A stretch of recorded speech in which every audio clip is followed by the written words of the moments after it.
Hello বন্ধুরা, তোমরা সবাই কেমন আছো? আবার চলে এসেছি তোমাদের সঙ্গে একটু আড্ডা দিতে। তো এখন আমি ভালো আছি, তো তোমরা আশা করি সবাই ভালো আছো। তো সেবারে একটা ভিডিও নিয়ে এসেছিলাম যে বেবি ফুড আমি কি কি ইউজ করি। তো আজকে আমি একবার চলে এসেছি যে আমি আমার বেবিকে কি কি প্রোডাক্ট মাখাই, মানে মাথার তেল, শ্যাম্পু, এসব কি কি মাখাই এবং কোনো প্রবলেম আমার হয়নি বেবিকে এসব মাখিয়ে। তো আবার বলছি, আমিও এইসবের আবার কোনো বিজনেস করি না, হঠাৎ মনে হলো এগুলোও শেয়ার করি, তাই তোমাদের সাথে শেয়ার করতে চলে এলাম। দেখো, আমি হিমালয়ার এই ডাইপার র্যাশেস ক্রিমটা তোমরা ইউজ করতে পারো, এটা খুব ভালো।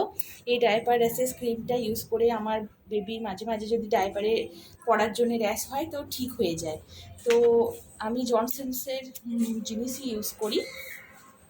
তো দেখো, এটা জনসন্স বেবি সাবান ইউজ করি, জনসন্স বেবি পাউডার ইউজ করি, আর জনসন্স বেবি শ্যাম্পুও ইউজ করি। আমি জনসন্সের বেশ সবই ইউজ করি, শ্যাম্পু, তেল, সাবান, পাউডার। তো জনসন্স বেবি মেখে আমার বেবির সেরকম কোনো প্রবলেম হয়নি। অনেকজনের মুখে শুনছিলাম যে জনসন্স মাখাস না, তো হিমালয়ার প্রোডাক্ট মাখা, তো সেরকম আমার কিন্তু কোনো অসুবিধা হয় না। আর হিমালয়ার এই বেবি ম্যাসেজ অয়েলটা খুব ভালো, তোমরা এটা মাখাতে পারো, এটা আমি মাখিয়ে খুব উপকৃত হয়েছি।